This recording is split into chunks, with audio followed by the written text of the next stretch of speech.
आज हम लोग भारत की जलवायु यानी कि इंडियन ज्योग्राफी का टॉपिक इसके बारे में देखेंगे और मुख्यतः जो इसमें समझेंगे हम लोग इस टॉपिक में हम लोग समझेंगे कि जो मानसून होता है किस तरह से मानसून का आगमन होता है, उसकी उत्पत्ति का क्या कारण रहता है, कहाँ कहाँ वो प्रभावित करता है। साथ में हम लोग ये भी जानेंगे जो शीत ऋतु और ग्रीष्म ऋतु में जो वो वर्षा होती है क्या प्रभाविता होता है, यानी कि मौसम से रिलेटेड उन बिंदुओं पे हम लोग यहाँ पे चर्चा करेंगे जो कि डेली लाइफ में भी इम्पॉर्टेंट है और नॉलेज की दृष्टि से भी वह उपयोगी है। तो आइए इससे रिलेटेड हम लोग पहला प्रश्न देखते हैं। कह रहा भारत की जलवायु का सबसे महत्वपूर्ण विशेषता कौन सी है। ऑप्शन में है कि हवाओं की मौसमी परिवर्तन है, वर्ष भर लगातार वर्षा होती है, पवनों की दिशा में परिवर्तन है, ग्रीष्म एवं शीतकाल पवनों का प्रभावी होना। देखिए थोड़ा हम लोग पहले समझेंगे कि मौसम और जलवायु में अंतर क्या है। मौसम है जो वायुमंडल का क्षणिक अवस्था है, जबकि जो जलवायु का तात्पर्य है अपेक्षाकृत लंबे समय से, जो कहिए 30 से अधिक वर्षों के बाद बदलता है। और वही मौसम की बात की जाए तो एक एक दिन एक एक सप्ताह में चेंज होता है। तो यहाँ पर प्रश्न पूछा गया भारत की जलवायु का सबसे महत्वपूर्ण विशेषता क्या है। विशेषता क्या हवाओं का जो मौसमी परिवर्तन है वह क्या है, जलवायु का महत्वपूर्ण विशेषता है। तो यह पर्याप्त नहीं लग रहा है। अब देखिए जलवायु जो हमारा जलवायु है जिस तरह से जो अहम भूमिका निभा रहा है उसमें इम्पोर्टेंट क्या है, और भी अन्य कारक हैं जैसे हिमालय का होना, पर्वतों का होना। इस तरह से जो क्या है बहुत सारी जो हवाएं आ रही है, ठंडी हो या उष्ण हो, उसे रोक रहती है। तो वह भी एक, तो इसमें तो ऑप्शन में नहीं है। तो क्या है हवाओं का मौसमी परिवर्तन आप कब देखेंगे, वो मानसून में देखेंगे कि जो मानसून जलवायु होती है धरातल की, वे सभी पवनें जिनकी दिशा में मौसम के अनुसार पूर्ण परिवर्तन होता है। तो वह क्या होता है, वह होता है मानसून जलवायु में। तो हवाओं का जो मौसमी परिवर्तन वह जलवायु में नहीं होगा। वर्ष भर लगातार वर्षा होती है, यह भी जलवायु का निर्धारण। ऐसा है भी नहीं कि भारत में वर्ष भर लगातार वर्षा होती है। वो मानसून के आगमन होने पर भारत में वर्षा होती है, वह भी असमान वर्षा ही होती है। सी में पवनों की दिशा में परिवर्तन। हाँ, यह कुछ चारों ऑप्शन में से यह पर्याप्त लग रहा है कि पवनों की जो दिशा में जो परिवर्तन होता है वह एक जलवायु का निर्धारण करता है। जिस तरह से हम लोग देखते हैं कि स्थलीय समीर, जलीय समीर ये होता है दिन के समय उच्च से निम्न दाब की ओर, निम्न से उच्च दाब की। तो ये जो प्रक्रिया होता है कि क्या होता है, उच्च दाब से निम्न दाब की ओर जो पवन का जो प्रवाह होता है जिसमें से स्थलीय समीर और जलीय समीर होता है वह भी इंपॉर्टेंट अदा करता है। तो यह क्या करता है, पवनों की जो दिशा होती है वह इंपॉर्टेंट रोल अदा करती है। जो ITCZ होता है, यानी कि जो वो ITCZ का मतलब, कहने का मतलब हो गया इंटर ट्रॉपिकल कन्वर्जेंस जोन, जो होता है वह उत्तरायण और दक्षिणायन होने के बाद वह स्थिति बनी रहती है। और उस स्थिति बनी रहने के कारण भारत का जो जलवायु होता है वह समान बना हुआ रहता है। हाँ, कभी कभी वो परिवर्तन देखने को मिलता है। इसमें आप देखेंगे कि जाड़े ऋतु में कभी वर्षा का कारण, फिर अचानक कभी, तो वो अलग रीजन होता है जो हम लोग अध्ययन करेंगे। तो सी पर्याप्त लग रहा है। ग्रीष्म और शीतकालीन पवनों का प्रभावी होना, क्या यही जलवायु का निर्धारण करता है कि ग्रीष्म ऋतु में और शीतकाल में पवन का जो प्रभावी होता है। ऐसा बात नहीं, पवन हमेशा प्रभावी रहते हैं, लेकिन क्या होता है जब वो परिवर्तन होता है, यानी कि वायुदाब में जब परिवर्तन होता है तो उसके कारण बहुत सारे क्या आते हैं, भिन्नताएं देखने को मिलती है। तो क्या हो जाएगा, वह हो जाएगा कि पवनों की दिशा में जो परिवर्तन है वह एक का सी होगा। जो पवन की दिशा में वह जलवायु का निर्धारण करती है। जिस तरह से आप देखेंगे कि जो पृथ्वी पर जो उत्तरी गोलार्ध में है, उत्तरी गोलार्ध में ले लीजिए तो जो पछुआ पवन होगा तो वह क्या होगा, पश्चिम से पूरब की ओर चलेगा। वह जो पछुआ पवन की जो दिशा होगी वह क्या होगा, वह 0 डिग्री से 23 से 30 डिग्री के बीच में जो क्या होगा, हवाओं का जो प्रचलन होगा। तो इस तरह से वो एक तरह से वो क्या हुआ, बना हुआ है। तो पवन की दिशा जो इंपॉर्टेंट रोल अदा करती है किस में, इन चारों ऑप्शन में, जलवायु के निर्धारण में। नेक्स्ट 2 में देखिए, भारतीय मानसून का वर्णन सबसे पहले किस अरब विद्वान द्वारा किया गया था। तो भारतीय मानसून का वर्णन सबसे पहले है जो भारतीय मानसून का वह किया गया था ऑप्शन में अल बरूनी के द्वारा, अल अहमदी के द्वारा, अल मसूदी के द्वारा। तो वह प्रश्न का जवाब होगा वह अल मसूदी के द्वारा सबसे पहले क्या किया गया था, भारतीय मानसून जलवायु के बारे में जो अरब विद्वान थे उन्होंने इसके बारे में बताया था कि किस तरह से मानसून होती है, मानसूनी जलवायु होती है, जिस तरह से धरातलीय वे सभी पवनें जिनकी दिशा में मौसम के अनुसार पूर्ण परिवर्तन हो जाता है। वही होता है जो ऑप्शन नंबर 1 में था ना, हवाओं का मौसमी परिवर्तन। तो वह क्या हो जाता है, वह जो परिवर्तन होता है मौसम के अनुसार उनकी दिशा में। तो नेक्स्ट 3 में देखिए, जलवायु में से कौन सा भारतीय मानसून को प्रभावित नहीं करता। अब देखिए करा कौन सा भारतीय मानसून को प्रभावित नहीं करता। ऑप्शन में El Nino, jet stream, Tibet का पठार और गल्फ स्ट्रीम। अब ऑप्शन नंबर 3 को देखिए, तिब्बत का पठार अगर आप देखेंगे तो यह तिब्बत का पठार क्या है, भारतीय मानसून को आगमन के लिए यह एक इंपॉर्टेंट रोल अदा करता है। यही तिब्बत का पठार क्या होगा, ग्रीष्म ऋतु में जब गर्म होगा तो यहाँ पर हवाएं ऊपर उठेगी और क्लॉक वाइज में जाकर यहाँ पर दो तरह के, दो दिशाओं में यानी कि 2 भागों में बढ़ जाएगी, एक पूर्वी क्षेत्र की ओर और एक पश्चिमी क्षेत्र की ओर। यानी एक जो हवाओं का जो निर्माण होगा इसको आप कहिए कि पूर्वी जेट स्ट्रीम बनाएगा और एक पश्चिमी जेट, वही पूर्वी जेट स्ट्रीम क्या होगा, वह अरब सागर की ओर अवतलन होगा, क्योंकि वहाँ पर क्या रहेगा, वह जो वहाँ पर उच्च दाब जो निम्न दाब है वह उसकी ओर अवतलन होगा, और भारतीय उपमहाद्वीप से जो हवाएं जब गुजरेगी तो वहाँ पर क्या होगा, वहाँ से वो हवाओं को सोख लेगा, यानी वहाँ निम्न दाब बनाएगा, और उसी को भरने के लिए अरब सागर से हवाएं दौड़ पड़ेगी और मानसून का आगमन होगा। तो ये तो था, हम लोगों ने देखा कि तिब्बत का पठार जो इंपॉर्टेंट रोल अदा करा। फिर आप देखेंगे कि जो उपोष्ण जेट स्ट्रीम चलेगा, जिसे हम लोग पश्चिमी उपोष्ण जेट स्ट्रीम के नाम से भी जानते हैं। जब वो उपोष्ण जेट स्ट्रीम चलेगा तो उपोष्ण जेट स्ट्रीम वह भी एक कारण होगा पश्चिमी विक्षोभ के कारण शीत ऋतु में वर्षा होने का। फिर जो मानसून होता है, जो मानसून का जो निर्वतन यानी कि जो रिटर्निंग मानसून होता है, जब मानसून खत्म होने लगता है उस समय जो तमिलनाडु और चेन्नई में वर्षा होती है वह भी एक कारण यहाँ पर करेगा। तो ये तो बिल्कुल निभाता ही है मानसून के आगमन में। एल नीनो क्या है, अब एल नीनो के बारे में हम लोग समझते हैं। एल नीनो क्या होता है, आप समझिए कि पेरू के तट, जो पेरू का जो तट होता है वह ठंडी जलधारा है। अब देखिए जो दक्षिणी अमेरिका है, यानी आप दक्षिणी अमेरिका में ले लीजिए, जब अंटार्कटिक यानी कि जो अंटार्कटिका जो प्रवाह होता है ठंडे जो वो ठंडे धारा है, जब ठंडे धारा का क्या होता है, यानी कहिए जो अंटार्कटिक है, वह अंटार्कटिक प्रवाह जब होता है तो केप कॉर्न जो दक्षिण अमेरिका का सबसे दक्षिणतम बिंदु, उस केप कॉर्न से टकराने के बाद एक धारा उत्तर की ओर जाना स्टार्ट होता है और एक भागा चला जाता है, तो वही पेरू के तट के पास जलाता, तो पेरू के तट की धारा कहलाती जो ठंडी जलधारा। अब क्या हो जाता है कि 3-10 वर्षों में मुख्यतः 2 बार आमतौर पर 3 से 8 वर्षों में यह जलधारा आती थी। यही पेरू के तट के पास अचानक गर्म जलधारा का बहाव होने लगता है, और वह गर्म जलधारा क्या होता है, धीरे धीरे विषुवत रेखा की ओर मतलब उसके ओर जाता है, और फिर यही विषुवत फिर एल नीनो आप देखेंगे कि क्या होगा, कभी कभी यह क्या होगा, यह जो है यानी कि पूरब से पश्चिम की ओर भाग चलते चलते जब इसका फैलाव होगा, आगे बढ़ेगा, तब यह क्या होगा, यानी कि पूर्व मध्य यानी कि हो गया पूर्वी और पश्चिमी, पूर्वी और पश्चिमी नहीं गए, पूर्वी और दक्षिणी हिंद महासागर के पास में इसका फैलाव हो जाएगा, और उसके फैलाव के कारण उस समय जो उपमहाद्वीप की तुलना में यहाँ पर ज़्यादा निम्न दाब बनेगा। अब उपमहाद्वीप की ओर क्या हो, वहाँ से हवाएं से भरने के लिए दौड़ पड़ेगी, इसके कारण कभी कभी सुखाड़ भी देखने को मिलता है। तो ये तो था एल नीनो, जो हम लोगों ने समझा किस तरह से पेरू के तट की धारा के पास से वह मुख्यतः 10 वर्षों में 2 बार आमतौर पर इस जलधारा की उत्पत्ति होती है। और आपको यह बता दें, यह जलधारा 25 दिसंबर के पास में उत्पत्ति होती है, जिसके कारण इसे अन्य नामों से भी जाना जाता है। कौन, एल नीनो को 25 दिसंबर के उत्पन्न होने के कारण इसे क्या कहा जाता है, ईसा मसीह का शिशु धारा कहा जाता है, क्रिसमस के बच्चे की धारा कहा जाता है, क्रिस्ट चाइल्ड धारा भी कहा जाता है। तो ये ध्यान में रखें। और जेट स्ट्रीम क्या है, अब हम लोग जेट स्ट्रीम और गल्फ स्ट्रीम के बारे में पढ़ते हैं, जो मानसून को प्रभावित नहीं करता। जेट स्ट्रीम तो बिल्कुल करता। अभी हम लोगों ने देखा किस तरह से उपोष्ण जेट स्ट्रीम। अब देखिए उपोष्ण जेट स्ट्रीम क्या होता है, ये आप समझ लीजिए, थोड़ा सा समझिए। उपोष्ण होगा, जैसे ये हो गया 0 डिग्री से 5 डिग्री उत्तर और 5 डिग्री दक्षिण, ये क्या हो गया, यह हो गया उच्च निम्न दाब क्षेत्र हो गया। और ठीक उच्च निम्न दाब से मानी कि कहिए 23 डिग्री से 30 डिग्री से 35 डिग्री के बीच में उपोष्ण हो गया। और ठीक ऊपर हो गया 60 डिग्री के बीच में जो स्थिति बनेगा, 60 से 65 के बीच में, वो क्या हो जाएगा, वह हो जाएगा उच्च दाब का क्षेत्र बनेगा। तो ये होता है दाब का क्षेत्र होता है, क्योंकि ये पेटी समझेंगे तो थोड़ा सा समझाने में वो आसानी होगा। तो पेटी हम लोगों ने समझ लिया कि किस तरह से उपोष्ण बना, उसके बाद उच्च बना, और उच्च के बाद क्या बना, उपोष्ण के बाद फिर उच्च बना। तो अंतर रहा कि जहाँ उपोष्ण था वह क्या था, वह कहिए कि ठंडा और गर्म दोनों, यानी कि कहिए कि जो बन रहा है वहाँ पर वो दोनों प्रकार की धाराएं बन रहा है ना, यानी गर्म का भी प्रभाव है और हल्का ठंडे का भी प्रभाव, और उपोष्ण के ऊपर हो गया उपध्रुवीय उच्च दाब। तो ये ध्यान में रखना है। तो ये होता है स्थिति। तो वही कर रहे हैं हम लोग, यहाँ पर चर्चा कर रहे थे कि जो जेट स्ट्रीम होता है वह क्या होता है, इस जेट स्ट्रीम के कारण जिस तरह से उपोष्ण जो जेट स्ट्रीम होता है, इस उपोष्ण जेट स्ट्रीम क्या होता है, यह क्या करता है, भारतीय मानसून को आगमन कराने में, उपोष्ण जेट स्ट्रीम पश्चिमी विक्षोभ को लाने में अहम भूमिका होती है। और यही जो पश्चिमी विक्षोभ जो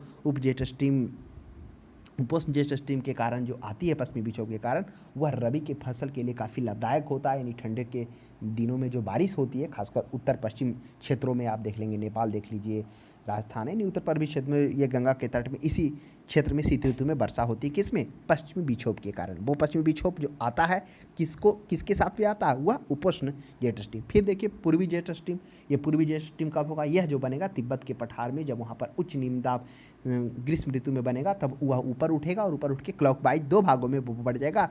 एक कहलाएगा पूर्वी जेट स्ट्रीम और एक पश्चिमी जेट, यही पूर्वी जेट स्ट्रीम दाहिने भाग से यह अरब सागर की ओर मुड़ेगा और यहाँ पर वायु का अवतलन होगा। कारण क्या होगा कि अवतलन होने का कारण जो यहाँ पर हो जाता है, यहाँ पर वायुदाब इस निम्न दाब को यहाँ पर भरने के लिए आएगा, क्योंकि यहाँ पर जो गर्म रहेगा और आपको पता होगा पानी जल्द गर्म और जल ठंडा होता है, तो अपेक्षाकृत धरातल की तुलना में यह अधिक होता है। यहाँ वायु का यहाँ पर इसका अवतलन होगा, इसको भरेगा और उपमहाद्वीप से जब यह गुजरेगा कौन, पूर्वी जेट स्ट्रीम, तब वहाँ की हवाओं को ये सोख लेगा, नहीं वहाँ उच्च निम्न दाब बनेगा, तब यह क्या होगा, यह मानसून का आगमन कराएगा और फिर इसे क्या करेंगे, इस निम्न दाब को भरने के लिए सागरों से जो होंगे वह हवाएं दौड़ पड़ेगी और यह जब जैसे ही ये हवाएं दौड़ पड़ेगी इसे भरने के लिए, तब क्या होगा, मानसून का आगमन होगा। तो इस तरह से जेट स्ट्रीम भी क्या हो रहा है, अहम भूमिका अदा कर रहा है मानसून को प्रभावित करने में। गल्फ स्ट्रीम, ये गल्फ स्ट्रीम क्या है, गल्फ स्ट्रीम ये धारा है जो आप देखेंगे मैक्सिको की खाड़ी में फ्लोरिडा के पास में उत्पन्न होगा और यह फ्लोरिडा के पास यानी कि न्यूयॉर्क शहर से होते हुए हुआ है, एक शहर है, देखिए ना नाम ध्यान है, वहाँ से वह क्या होगा, उत्तर पूरब की ओर मुड़ जाएगा और फिर वो उत्तर पूरब में यूरोप की धारा में जाकर वो मिल जाएगा और इस तरह से क्या होता है गल्फ स्ट्रीम, मतलब ये कहिए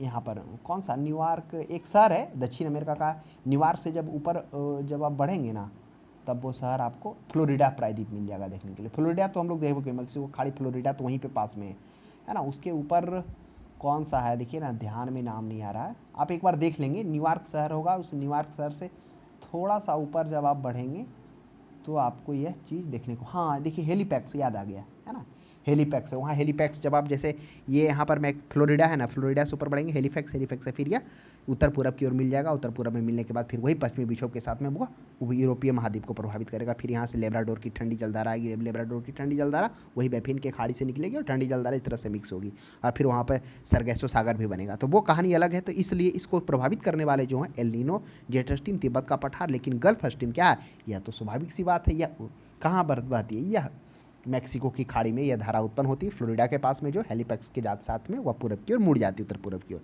तो ऑप्शन नंबर डी हो जाएगा। 4 में आई, अमृतसर की अपेक्षा निम्न अक्षांश पर स्थित होने के बावजूद शिमला अधिक ठंड क्यों होती है। तो देखिए ऊपर कुछ बिंदुओं पे हम लोग चर्चा किए, जिसमें हम लोग एक बिंदु पे चर्चा किए कि उपोष्ण जेट स्ट्रीम यानी उपोष्ण जेट स्ट्रीम मुख्यतः पश्चिम से पूरब की ओर बढ़ती थी, उपोष्ण जेट स्ट्रीम का ये, उपोष्ण पश्चिमी जेट स्ट्रीम का ये, यह पश्चिमी विक्षोभ को लाने में भी हो रही थी। पश्चिमी विक्षोभ क्या था, पश्चिमी विक्षोभ जो हम लोगों ने ऊपर देखा था कि वो क्या कर रही है, भूमध्य सागर से, और क्या हो गया, भूमध्य सागर वही भूमध्य सागर जो मिस्र के ऊपर था, जहाँ पर नील नदी जाकर गिर रही थी, तो भूमध्य सागर से भूमध्य सागर में यूरोप की जो ठंडी वायु राशियाँ हैं वहाँ से कुछ आर्द्रता ले ली, उसके बाद सहारा से जो गर्म मरुस्थल है उससे क्या करी, गर्म वायु राशियाँ को ले ली, यानी इन सभी का अभिसरण कर समशीतोष्ण चक्रवात का निर्माण होता है। और ये चक्रवात भूमध्य सागर से क्या होती है, भूमध्य सागर के साथ साथ में अंध महासागर, कुछ मात्रा में कैस्पियन सागर से भी नमी प्राप्त कर हुआ क्या करती है, वह भारत की ओर आती है, यानी ये हवाएं यहाँ से चलना स्टार्ट कर देती है और जो आगमन होता है वही पूर्वी जेट स्ट्रीम इसका सहायक होता है और फिर तिब्बत के पठार से टकराकर 2 भागों में, एक उत्तरी भागों में, यानी कि इसका एक उत्तरी भागों की ओर मुड़ जाता है, एक दक्षिण भागों, यही दक्षिण भाग जो भारत के लिए पूर्वी उत्तर का क्षेत्र में आ जाता है और यही क्या होता है, यहाँ पे उस नमी को क्या करती है, वह छोड़ देती है, क्योंकि वह सहन करने की जो क्षमता होती है वह इतना दूर तक आने में वह नहीं सह पाती है और बारिश होता है ठंडे के मौसम में, जो क्या करता है रबी के फसल के लिए, जो मुख्यतः मावट के नाम से भी जाना जाता है राजस्थान में इस बारिश को, जो रबी के फसल के लिए लाभदायक भी होता है। तो ये तो हम लोग ऊपर वाले चर्चा जब हम लोग किए थे किस तरह से जेट स्ट्रीम प्रभावित कर रहा था, तो वो हम लोगों ने एक बार फिर से रिकॉल किया। अमृतसर की अपेक्षा निम्न अक्षांश पर स्थित होने के बावजूद शिमला अधिक ठंडा क्यों है। अब देखिए अमृतसर और अगर शिमला का आप स्थिति देखेंगे तो यहाँ पर कह रहा है कि जो शिमला जो है अमृतसर की अपेक्षा निम्न अक्षांश पर होने के बावजूद, यानी कि शिमला क्या है, निम्न अक्षांश है और अमृतसर ऊपर है, तो वही निम्न अक्षांश पर होने के बावजूद भी यह अधिक ठंडा क्यों है। यानी कि प्रश्न उठ रहा है कि जो विषुवत रेखा से करीब होगा वो क्या होगा, वह ज़्यादा गर्म होगा किसके अपेक्षा में, जो उससे दूर पर है। तो वही कह रहा है कि अमृतसर की अपेक्षा क्या है, निम्न अक्षांश पर होने के बावजूद भी शिमला अधिक ठंड क्यों है। तो कारण यह है कि यह उच्च तुंगता का अर्थ ही होता है ऊंचाई पर, तो यह ऊंचाई पर अधिक होता है और आपको यह पता होना चाहिए कि ऊंचाई पर जाने पर टेम्परेचर में कमी आता है। प्रति 165 मीटर की ऊंचाई पर जाने पर 1 मीटर टेम्परेचर में कमी आता है और प्रति किलोमीटर पर 6.5 डिग्री टेम्परेचर में कमी आता है, और वही जब धरती के नीचे जाते हैं तो वहाँ बढ़ता है। अब बताइए कि 1 डिग्री सेंटीग्रेड तापमान में धरती के नीचे कितना मीटर जाने पर वो बढ़ता है।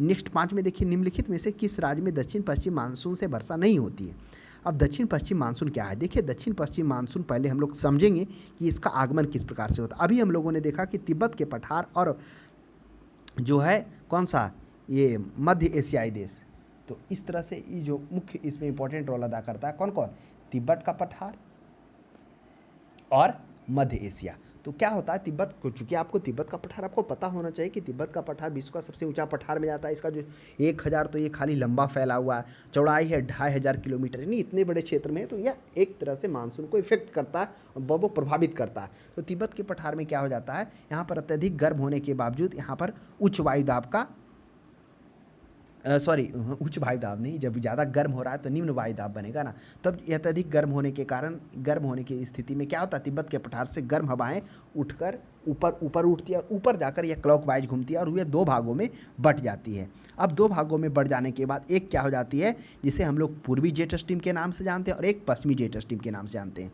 अब क्या हो जाता है, जो पूर्वी जेट स्ट्रीम होता है वह क्या होता है, यानी कि वह दाहिनी ओर मुड़कर क्या हो जाती है, उत्तर ध्रुव की ओर पश्चिमी जेट स्ट्रीम के रूप में ये मतलब दाहिनी ओर मुड़कर वह क्या होती है, अरब सागर की ओर मुड़ जाती है। और यह अरब सागर में की ओर जैसे ही मुड़ती है तो यहाँ पर क्या हो जाता है, अरब सागर में यह जो होती है, यह जो नीचे आने लगती है कौन, उच्च जो निम्न वायुदाब का निर्माण हुआ। और ये जो यहाँ पर वायुदाब, जो यहाँ पर जो वायु है वह क्या होने लगी, अरब सागर में यह नीचे नहीं अवतलन होना स्टार्ट होगा। और वही जब भारतीय उपमहाद्वीप से गुजरेगा तो वहाँ पर गुजरने की तुलना में क्या होगा, वहाँ पर से जो गर्म हवाएं हैं उसको क्या करेगी, वह मतलब कहिएगी सोख लेगी, यानी कि उस हवाओं को ऊपर की ओर खींच लेगी सतह का। और जैसे ही जब ये हवाएं उपमहाद्वीप से गुजरेगी तो सतह की हवाओं को खींच लेने के बाद, यानी कि ये तो गर्म है ही है, निम्नदाब है ही है, स्वाभाविक सी बात है, जो भी और है उसको और भी गर्म कर देगा।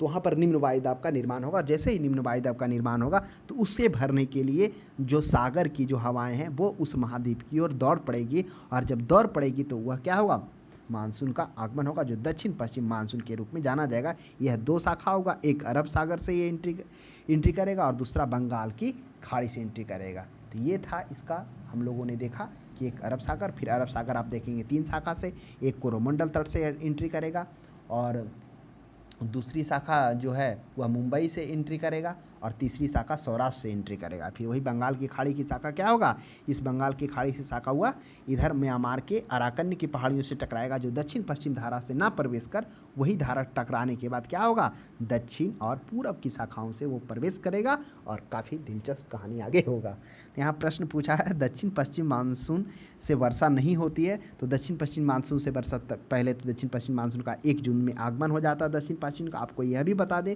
कि जो दक्षिण पश्चिम मानसून से सबसे पहले वर्षा अंडमान निकोबार के जून से पहले क्या हो जाती है, 25 मई को वहाँ हो जाती है।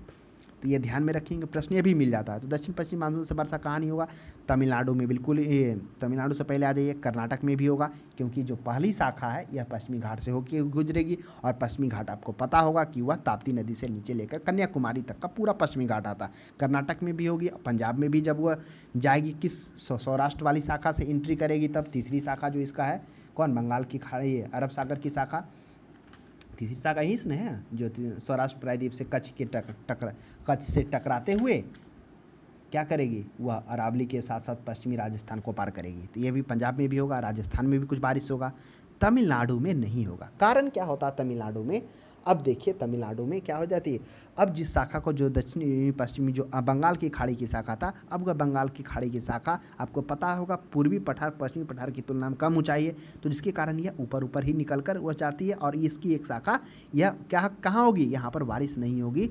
अब इसकी एक शाखा जाकर क्या करेगी, वही दक्षिण पश्चिम जो बंगाल की खाड़ी से उठेगी वह म्यांमार के अराकन्य के पहाड़ियों से टकराएगी और टकराने के बाद यह दक्षिण पश्चिम से ना प्रवेश कर वह दक्षिण और पूरब के नाम से वो प्रवेश करेगी, फिर वो पंजाब में जाकर मिलेगी और वही फिर वहाँ पर जब अराकानी के पहाड़ी से पड़ाएगी तो हिमालय में कीपकार होने के कारण वहाँ बारिश कराएगी। तो तमिलनाडु याद रखेगा। और रिटर्न में जब रिटर्न होगी, यानी कि जब मानसून का निर्वतन होगा, यानी मानसून जब खत्म होने को रहेगा तो रिटर्न, जिसको हम लोग रिटर्निंग मानसून कहते हैं, उसमें आप तमिलनाडु और चेन्नई में देखेंगे काफ़ी मात्रा में बारिश होगा।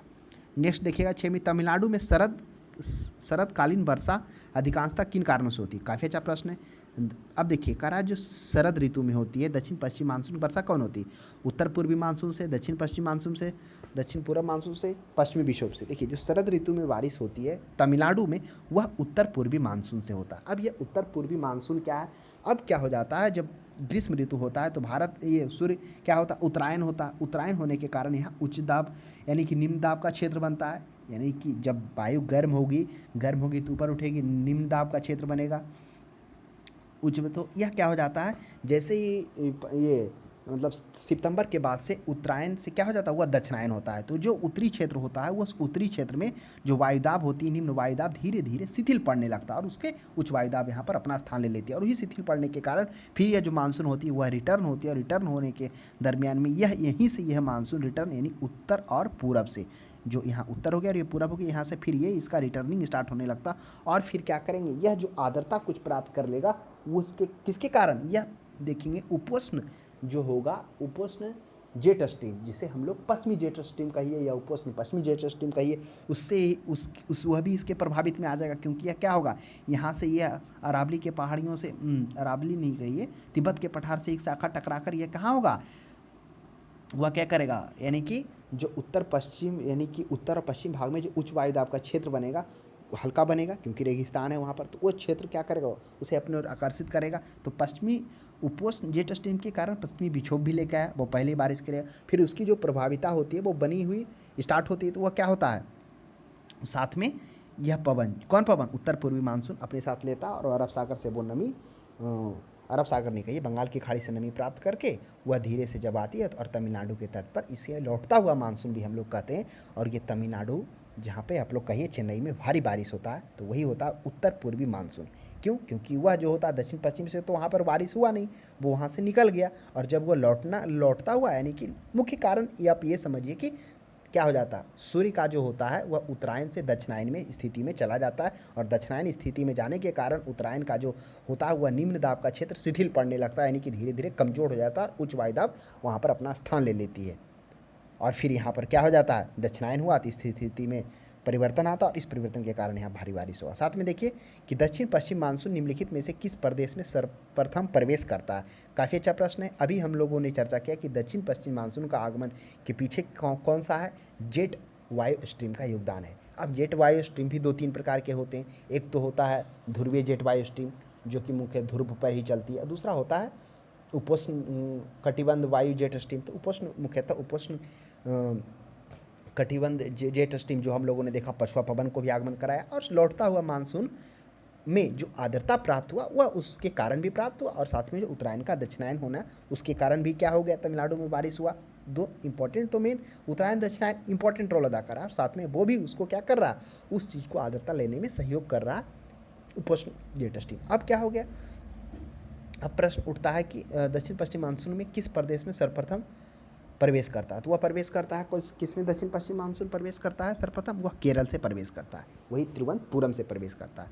तो फिर पूर्वी जेट स्ट्रीम था। पूर्वी जेट स्ट्रीम हम लोगों ने देखा किस तरह से बना। वह बना मध्य एशिया और तिब्बत के पठार में अत्यधिक गर्मी होने के कारण गर्म हवाएं ऊपर उठी और गर्म हवाएं ऊपर उठ के साइक्लिक क्लॉकवाइज घूमी और क्लॉकवाइज घूमने के कारण दो भागों में बट गई, एक पूर्वी जेट स्ट्रीम और एक पश्चिमी जेट स्ट्रीम। पूर्वी जेट स्ट्रीम क्या हो गई? वह अरब सागर जिसको बंगाल की खाड़ी में कहिए, जब वह बंगाल की खाड़ी की तरफ आने लगती है तो क्या हो जाती है? अरब सागर में ये मतलब बंगाल की खाड़ी कहिए या अरब सागर दोनों चलेगा, दक्षिण पश्चिम की दिशा मुड़े तो अरब सागर में नीचे आने लगती है। कहाँ पर? अरब सागर में ये नीचे आने लगती है। कौन? वह जो ऊपर उठी गर्म हवाएं क्लॉकवाइज घूमने के बाद दो भागों में बट गई। तो वह जो पूर्वी जेट स्ट्रीम है वह क्या हो गई? भारत के ऊपरी वायुमंडल से दक्षिण पश्चिम दिशा की ओर बहती है। अब यहाँ से क्या हो गई? दक्षिण पश्चिम, यानी कि ये दक्षिण हो गया और ये दक्षिण हो गया और ये पश्चिम, इस दिशा में बहेगी। और फिर जैसे ही उपमहाद्वीप से गुजरेगी तब क्या होगा? इस उपमहाद्वीप से गुजरने के क्रम में यहाँ पर क्या होगी?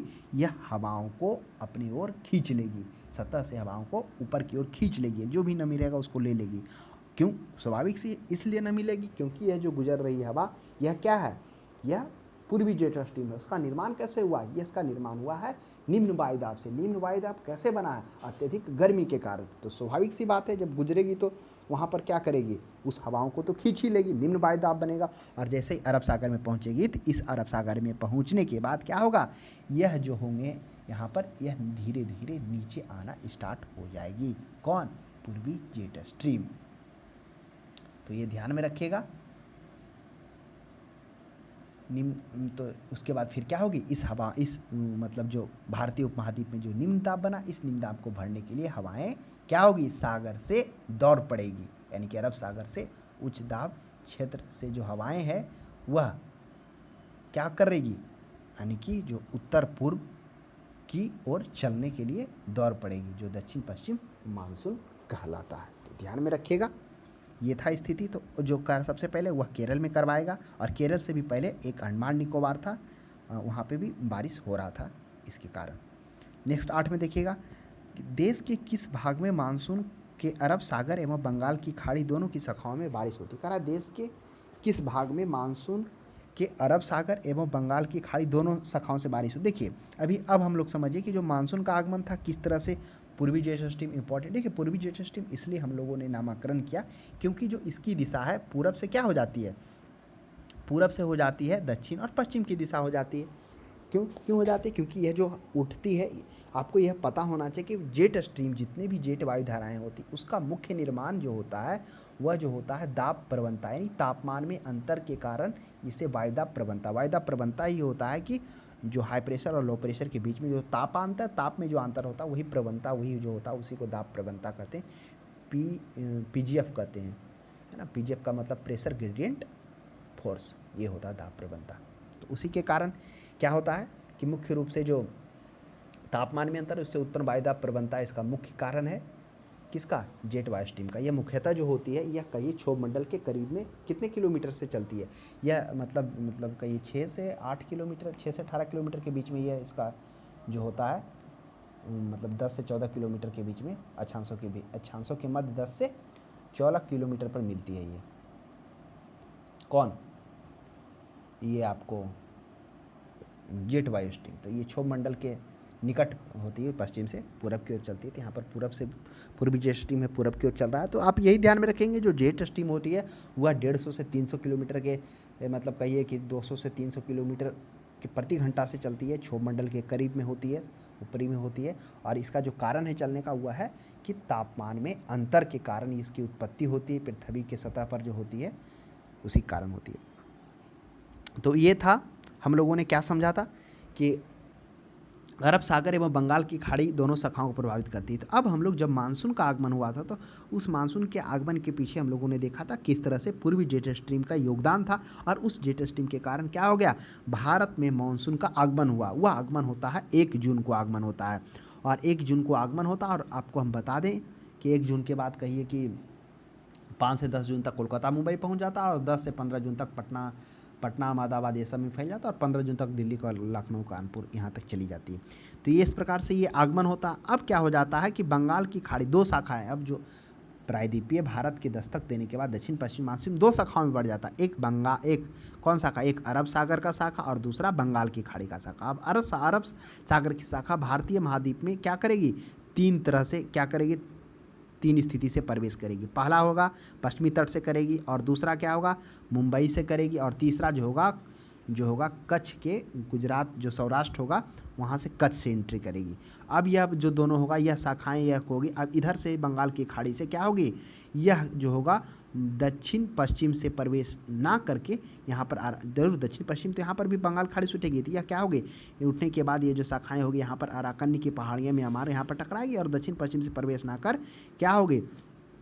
दक्षिण पूर्वी शाखाओं से प्रवेश करेगी, और यहाँ पर फिर इसमें यहाँ पर जो हिमालय हो गया, शिलोंग हो गया, किपकार होने का यहाँ बारिश कराए, फिर भी आगे बढ़ेगी गंगा तक। और पंजाब में दोनों शाखाएं मिलकर कौन कौन?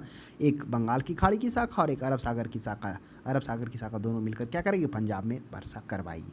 नेक्स्ट देखिए 9 में, असम, पश्चिम बंगाल, उड़ीसा राज्यों में मानसून पूर्व आने वाली तड़ित झंझाएं निम्न में से किस नाम से जानी जाती है? देखिए करा असम में और पश्चिम बंगाल में, उड़ीसा में जो मानसून से पूर्व जो तड़ित झंझाएं आती है उसे नॉर्वेस्टर के नाम से जाना जाता है। आइए थोड़ा इसके बारे में हम लोग समझ लेते हैं। क्या होता है कि ग्रीष्म ऋतु में उत्तर भारत के दिनों के समय गर्म और शुष्क पछुआ पवनें तीव्र गति से पश्चिम से पूरब की दिशाएं में प्रवाहित होती है, वो लू कहलाती है। जब ये पवनें समुद्र आर्द्र पवने से मिलती है, जैसे ये पश्चिम से पूर्व और जब ये आर्द्र पवने से मिलती है तो प्रचंड स्थानीय तूफान का रूप भी ले लेती है, जिससे वर्षा और ओले भी पड़ते हैं। इस प्रकार की वर्षा को पश्चिम बंगाल में काल वैसाखी और नॉर्वेस्टर के नाम से जाना जाता है। यह असम में इसको बोड़ो लीचा के नाम से भी जाना जाता है। यह चाय, पटसन, चावल इत्यादि के लिए अच्छी फसलें मानी जाती है, तो ये ध्यान में रखिएगा। अब आम्र वर्षा भी आगे देखेंगे, जो क्या होगा, जो आने से उस वर्षा को आने से आम में क्या हो जाएगा, वो पकना स्टार्ट हो जाएगा। नेक्स्ट, भारत में कोरोमंडल तट पर सर्वाधिक वर्षा होती है।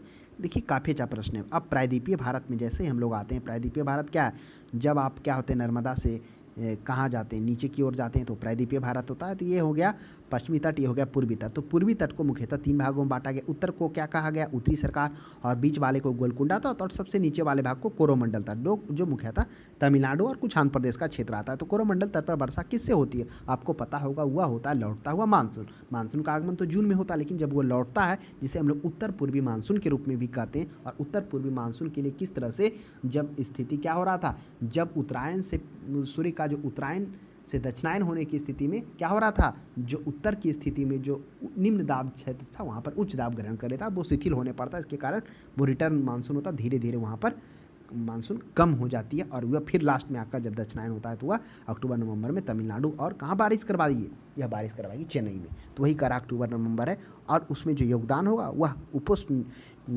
पश्चिमी जेट स्ट्रीम का भी, या उपोष्ण जेट स्ट्रीम कहिए या पश्चिमी जेट स्ट्रीम, दोनों उसमें योगदान होगा। फिर 11 में देखिए, भारत के उत्तर पश्चिम भाग में शीतकालीन वर्षा का कारण क्या है, तो वह लौटता हुआ मानसून है, जो हम लोगों ने देखा अक्टूबर से नवंबर के बीच में तमिलनाडु एवं चेन्नई में भारी बारिश करवाएगी। और लौटता हुआ मानसून क्या है, जब सूर्य का उत्तरायण से फिर दक्षिणायन होता है, जिसमें से ITCZ वो क्या होता है, वो ITCZ जो होता है वह क्या होता है, वो खिसक जाता है। जब उत्तरायण होता है तब वह क्या हो जाता है, इस साइड होता है, दक्षिणायन होता है तो ITCZ थोड़ा जो ऊपर था वो इस साइड में यानी दक्षिण की तरफ आ जाता है, और फिर दक्षिण की तरफ आने के कारण उसका जो प्रभाव क्या होता है वह देखने को मिलता है, लौटता हुआ मानसून।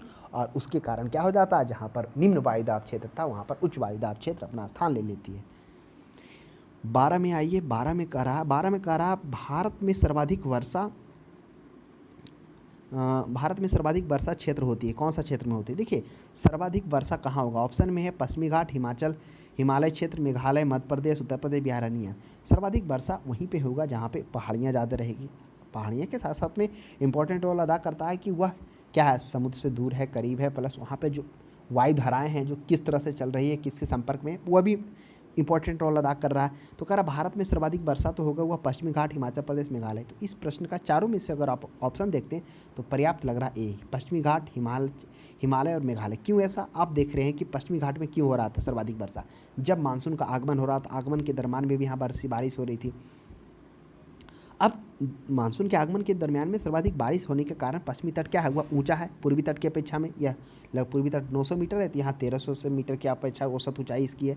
तो क्या होती है, जब यहाँ से हवाएं जब आती है, जो जलवाष्प ग्रहण की हुई रहती है, तो यह क्या होने के कारण, पर्वत या ऊंचे होने के कारण टकराकर यह ऊपर उठना स्टार्ट कर देती है। और ऊपर उठने के साथ साथ में इसमें जो नमी होती है, वो नमी जो धारण किए हुए रहती है, उसकी सहन क्षमता जो होती है, वह जितना सहन करने की होता है वो करती है, लेकिन ऊंचाई पर जाने पर क्या हो जाती है, वह सहन क्षमता जो उसके पार रहती है, जब उससे वजन उसका बढ़ जाता है सहन क्षमता से, तब वह क्या होती है, बूंदे मतलब बढ़े वजन के कारण वह क्या होती है, रोक नहीं पाती है और क्रिस्टल नीचे गिरने लगती है। यानी कि जैसे ऊपर बढ़ेगा तो क्या हो जाएगा, यानी कि एक तरह से कहिए कि वो ठंडा, यानी कि बर्फ़ जम जाता है, क्रिस्टल ये जम जाता है। क्यों, क्योंकि ऊपर टेम्परेचर कम हो जाता है तो उसके कारण जम जाता है, और जो क्षमता होती है क्षमता से अधिक होने पर वह नीचे गिरने लगती है, फिर वो नीचे गिरने को बारिश के रूप में जाती है। तो ये पश्चिमी घाट और हिमालय क्षेत्र में भी, क्योंकि हिमालय क्षेत्र भी हुआ पर्वतीय क्षेत्र है, वहाँ भी परिस्थिति यही होता है, और मेघालय क्षेत्र में भी परिस्थिति है, गारो खासी जयंतियाँ हैं। तो इस परिस्थिति में सर्वाधिक वर्षा इस क्षेत्र में देखने को मिलती है। और बारिश के कारण भी हम लोगों ने जाना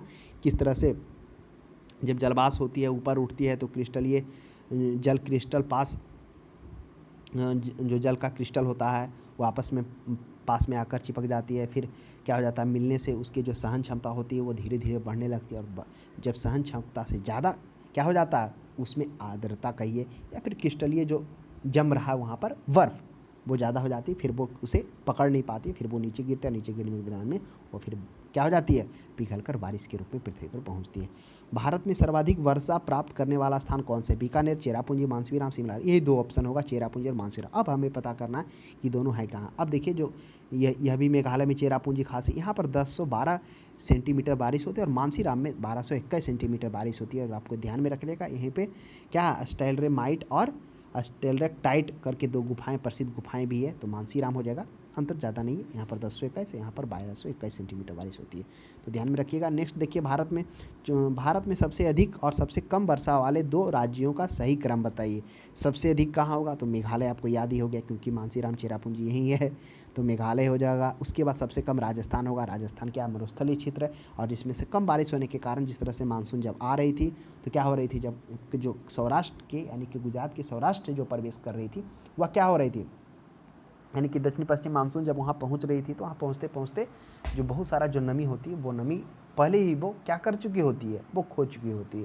यानी कि जो बारिश जो होता है, जो धारण किए हुए रहता है जलवाष्प, वो पहले ही गिरा चुकी होती है, वहाँ जाते जाते कम जाती है, तो सबसे कम राजस्थान में ही होती है। चाहे फिर वो उत्तर पूर्वी मानसून जो प्रवेश कर रहा था, यानी कि कहिए कि जो दक्षिण पूर्वी मानसून आ रहा था बंगाल की खाड़ी से उठकर, वह भी वहाँ पर जाते जाते क्या हो रही थी, अपनी आर्द्रता जो भी नमी धारण की हुई थी वो कम हो रही थी। मानसीराम और चेरापूंजी में अधिक वर्षा का क्या कारण है? देखिए, मानसीराम और चेरापूंजी में अधिक है कि जो वहाँ की जो पहाड़ियाँ हैं, इस तरह से जो पहाड़ियाँ हैं वह क्या है, वह किपकार आकृति का है, और किपकार आकृति होने के कारण वह क्या हो जाती है, जब जो वायु राशियाँ होती है जब वो चलती है तो वह क्या होती है, आपस में मतलब चारों तरफ घूमते हुए रहती है, और घूमने के कारण वह टकराकर एक दूसरे से घूमते हुए रहने के कारण वह जो क्या होती है, बारिश वहीं पर सबसे ज़्यादा करा देती है। तो पहाड़ियों की जो आकृति एक तरह से कीपकार है और जिसमें वह घूमते हुए नज़र आती है, और घूमने के कारण घूम घूम कर वह बारिश सबसे अधिक वहीं करवाती है, निकल नहीं पाती है, मतलब उस तरह से है वहाँ पर। नेक्स्ट, दिल्ली में सब अधिक वार्षिक तापांतर का कारण क्या है? अब देखिए, दिल्ली में अधिक वार्षिक ताप में अंतर का क्या कारण है? कर्क रेखा से निकलता है, समुद्र से दूरी है, मरुस्थल से निकलता है, अल्परसता है। देखिए, जो दिल्ली में सबसे अधिक तापांतर का जो सबसे प्रमुख कारण है वह क्या है, समुद्र से अधिक दूरी का होना।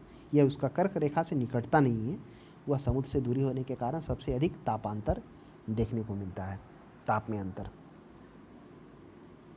नेक्स्ट देखिए, 17 में भारत के किस भाग में सर्वाधिक दैनिक तापांतर पाया जाता है? अब कह रहा भारत के किस भाग में सर्वाधिक दैनिक तापांतर पाया जाता है? पूर्वी तटीय प्रदेश में, छत्तीसगढ़ मैदान के अंतरिक्ष, अंडमान द्वीपों में, राजस्थान के मरुस्थलीय क्षेत्र में। तो स्वाभाविक सी बात है, राजस्थान के मरुस्थलीय क्षेत्र में अधिक तापांतर के मरुस्थल होने के कारण क्या होगा, वहाँ पर ताप में अंतर, जितना जल्दी गर्म होगा उतना जल्दी रात में वहाँ ठंडा भी देखने को मिल जाता है, तो सबसे अधिक तापमान में अंतर वहाँ देखने को मिल जाता है। और कारण यह भी समुद्र से दूरी है। नेक्स्ट देखिए, जम्मू कश्मीर में होने वाली शीतकालीन वर्षा का कारण क्या है? अभी हम लोगों ने पढ़ सके, जो जम्मू कश्मीर है यह क्या है, यह जो आ रही है भारत का उत्तर पश्चिमी क्षेत्रों में आ रहा है।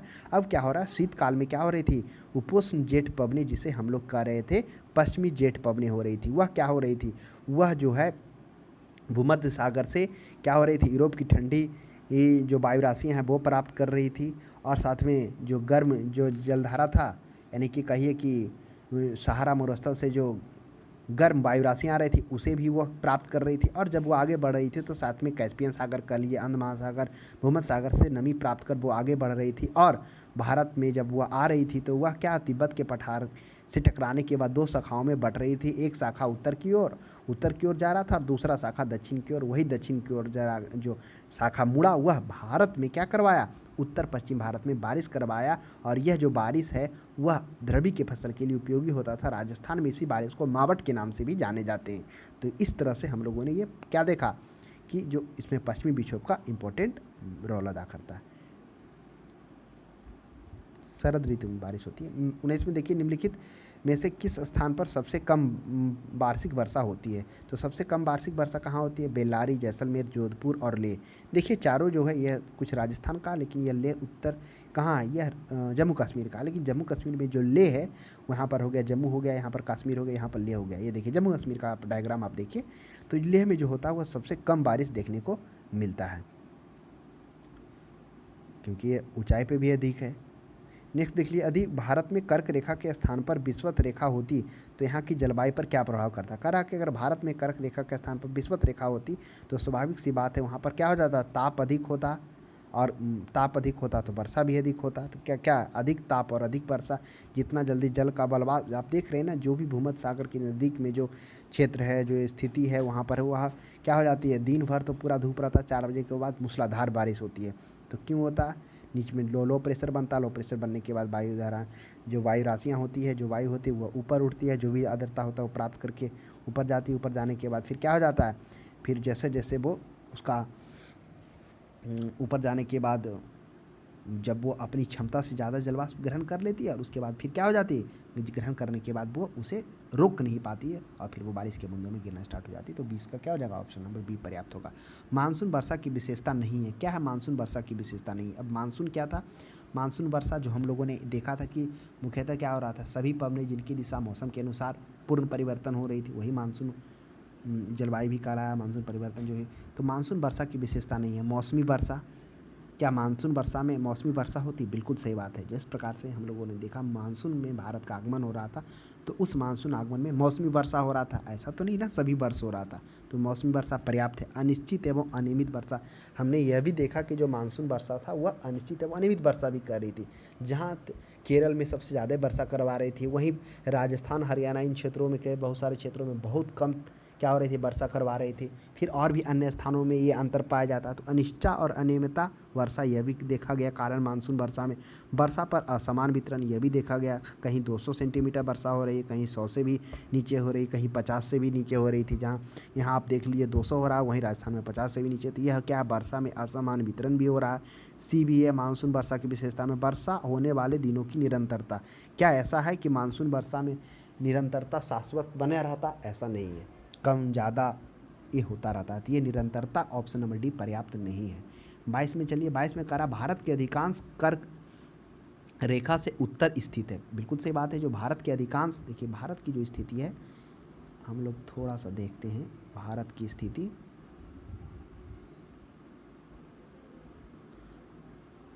तो कह रहा है कि भारत कर्क रेखा के उत्तर में स्थित है। बिल्कुल सही बात है। यहाँ विषुवत रेखा है और यहाँ से कर्क रेखा गई है। तो भारत है जो, भारत का अधिकांश भाग जो है कर्क रेखा के उत्तर में स्थिति है। पर इसे एक उष्णकटिबंधीय देश क्यों कहा जाता है। बिल्कुल सही बात है कि कर्क रेखा के उत्तर में स्थित है। और जो उष्णकटिबंध, उष्ण का मतलब होता है गर्म, उष्णकटिबंध कौन आ रहा था, तो उष्णकटिबंध वो आ रहा था जो विषुवत रेखा के समीप था। तो इसका जो विषुवत रेखा के समीप नहीं होने के बावजूद बहुत कम क्षेत्र है, दक्षिणी क्षेत्र है, फिर भी इसको क्या कहा जाता है, मतलब इसको उष्णकटिबंध देश क्यों कहा जाता है, क्या कारण है। ऑप्शन में है, कर्क रेखा भारत के मध्य से गुजरती है। क्या कर्क रेखा को भारत के मध्य से गुजरने के कारण इसे उष्णकटिबंध क्षेत्र कहा गया, ऐसा नहीं है। क्योंकि ऐसा नहीं है कि कर्क रेखा जहाँ जहाँ से गुजरेगा उष्ण होगा, वहाँ तो उपोष्ण होता है। क्योंकि वहाँ पर क्या हो जाती है, इधर से उच्च निम्न वायुदाब से यहाँ पर क्या हो जाती है, वायु राशियाँ यहाँ से जब जाती है तो यह ध्रुव की ओर बढ़ती, फिर ध्रुव से यहाँ पर ठंडी हवाएं आती, यहाँ पर वायु का अवतलन होता है। तो कर्क रेखा भारत के मध्य में स्थित है, इसलिए उपोष्ण नहीं, इसलिए क्या होगा, उष्ण नहीं होगा। यह भी गलत कारण हो गया। हाँ, उष्ण कहाँ होगा, जो विषुवत रेखा के समीप रहेगा। भारत के निवासी उष्ण कटिबंध से आए, ऐसा भी नहीं कि भारत के निवासी उष्ण कटिबंध से न आए, दो भी पर्याप्त नहीं। इसी में जनसंख्या का अधिक घनीकरण क्या उष्ण कटिबंध भाग में है, क्या जनसंख्या का सबसे अधिक घनीकरण उष्ण कटिबंध भाग में, ऐसा भी नहीं है। दक्षिण भारत में भी है और उत्तर भारत में भी है, वो सभी जगह है। तो सी भी नहीं। डी में करा, देश की जलवायु का निर्धारण उष्ण कटिबंधीय मानसून से होता है। अब कह रहा है जो देश की जलवायु का निर्धारण उष्णकटिबंधीय मानसून से होता है, बिल्कुल सही बात है।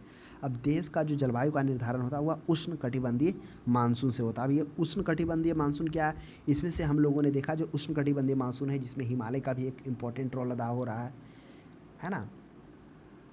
उष्णकटिबंधीय मानसून हो रहा है, जिसमें से बहुत सारे ठंडी जो वायु राशियाँ हैं वो उसे रोकने का काम कर रही है। कौन, हिमालय काम कर रही है।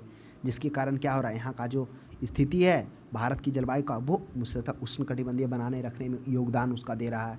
उसके बाद फिर हम लोगों ने देखा जब पूर्वी जो सिस्टम आ रही थी, वहाँ पे भी वो क्या कर रहा था, तिब्बत के पठार तथा हिमालय बहुत सारे जो हैं उस क्षेत्र को भागने में, बांटने में भी इम्पोर्टेंट रोल अदा कर रहा था। जैसे वहाँ क्या हो गया, तिब्बत के पठार से टकराने का एक भाग जो है वह प्रवेश किया भारत में, और फिर उसमें से बहुत सारा भाग हिमालय भी उसे अवरोध का काम किया, जो उसे रोका।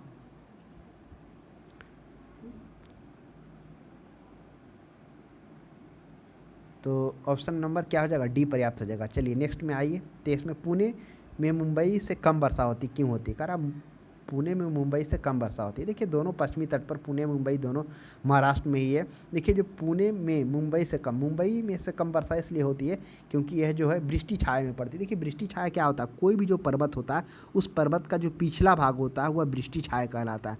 तो वृष्टि छाया क्या होता है, यहाँ पर जब सामने से जब क्या आती है, वायु राशियाँ जब आती है तो यह पर्वत से टकराकर ऊपर उठती है, और ऊपर उठने के कारण फिर क्या हो जाता है, ऊपर उठने के बाद वह वायु राशियाँ ठंडी हो जाती है। ठंडी हो जाने के कारण जो वह बूंदें होती है, जलवाष्प धारण करने की क्षमता जब वह खो बैठती है तो वह क्या हो जाती है, वह क्रिस्टलीय के रूप में गिरना स्टार्ट कर देती है, और फिर वही जो बर्फ होता है धरातल पर पहुँचते पहुँचते बारिश की बूंदों के रूप में जानी जाती है। तो और फिर जो इसके जो ठीक इसके जो विपरीत नीचे होता है वहाँ पर कम बारिश होती है। तो वही वृष्टि छाया उसी को बोलते हैं कि इसो मतलब कहिए कौन, शैडो, माउंटेन शैडो, ये मतलब ये होता है वृष्टि छाया, तो इसी के कारण होता है। तो वही है जो पुणे वृष्टि छाया में स्थित है, जबकि मुंबई आप देखेंगे पश्चिमी पठार के आगे में है। यद्यपि भारत का केवल दक्षिणी भाग उष्णकटिबंधीय में स्थित है। यद्यपि संपूर्ण भारत की जलवायु उष्णकटिबंधीय, इसका कारण क्या है, एक प्रश्न ऊपर भी था कि अधिकांश भाग कर्क रेखा से उत्तर है, फिर भी उष्णकटिबंधीय। तो हम लोगों ने देखा कि देश का जलवायु का निर्धारण उष्णकटिबंधीय भाग में होता है। इसमें उष्णकटिबंधीय भाग का निर्धारण किस तरह से होता है, उस निर्धारण में क्या भूमिका अदा कर रहा है, तो ऊंची हिमालय पर्वत श्रेणियों और उत्तर ठंडी हवाओं से इसकी रक्षा करना। बिल्कुल सही बात है कि ऊंची हिमालय पर्वत का होना, साथ में जो उत्तर ठंडी हवाओं है, जो उत्तर से ठंडी हवाएं आ रही है, उसे क्या करना, इसे रोकना। और इसे रोकने के कारण क्या हो रहा है, यह जलवायु उष्णकटिबंधीय यहाँ बना हुआ। अन्यथा क्या होगा, जो शीत वायु, सोचिए कि अगर ये नहीं रहेगा हिमालय, जो परिस्थिति बनेगा उच्च वायुदाब का शीत ऋतु में, क्योंकि उधर तिब्बत का पठार भी पड़ रहा है, फिर मध्य यूरोप से भी जो स्थिति बन रहा है, तो वह क्या करेगा, इस मतलब उष्ण वायुदाब को बने रहने में वो उसे सहायता नहीं करेगा, अगर यह ऊंची पर्वत श्रेणियां ना हो तब। तो यह भी इंपॉर्टेंट रोल अदा करा। भारत में वर्षा का औसत क्या है, मतलब भारत में वर्षा का औसत क्या है, 98 सेंटीमीटर, 118, 128। तो इस प्रश्न का जो सही जवाब हो जाएगा वह हो जाएगा 118 सेंटीमीटर, यही औसत है। मानसूनी जलवायु की प्रमुख विशेषता क्या है, काफ़ी अच्छा प्रश्न है। मानसूनी जलवायु क्या था, हम लोगों ने देखा मानसूनी जलवायु धरातल पर वे सभी जो पवनें हैं जिनकी दिशा मौसम के अनुसार, यानी कि सर्दी है, ग्रीष्म है, तो उसके अनुसार जो परिवर्तन होगा किसका, पवने का। तो आप देखेंगे स्थलीय समीर, जलीय समीर।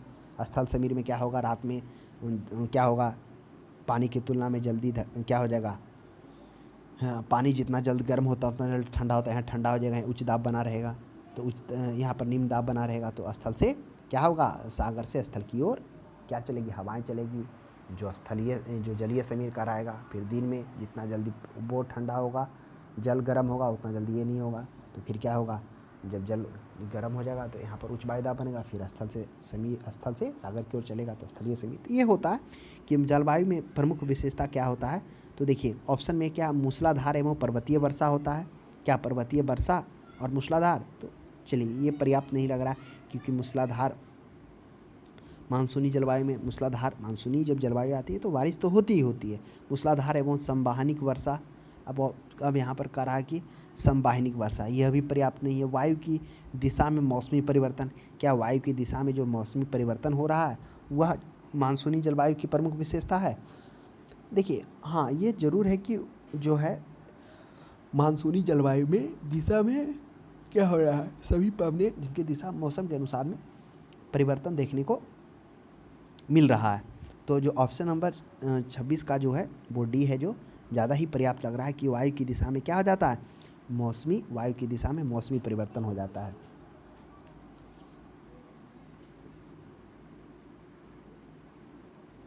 अब ये कैसे हो गया, वायु की दिशा मौसमी परिवर्तन। अब देखिए जैसे ही मानसून जलवायु का जब आया तो उसमें हम लोगों ने देखा था किस प्रकार से क्या हो रहा था, वायु की दिशा थी पूर्वी जेट स्ट्रीम, जब क्या हो रही थी, जब वह भारतीय उपमहाद्वीप से गुजर रही थी, तो यहाँ पर क्या हो रहा था, यह जो हवाओं को यहाँ पर क्या कर रही थी, वह अपनी ओर खींच लेने के कारण यहाँ पर निम्न दाब का स्थिति बन रहा था, और अरब सागर में जाने के बाद वह धीरे धीरे वहाँ पर वो वायु राशियाँ क्या हो रही थी, वो नीचे आना स्टार्ट हो रही थी, और वह उसको फिर भरने के लिए, उच्च निम्न दाब के क्षेत्र को भरने के लिए सागर से हवाएं दौड़ पड़ती है और मानसून का आगमन होता है। तो वायु दिशा वही है, वायु की दिशा में जो मौसमी परिवर्तन होता है।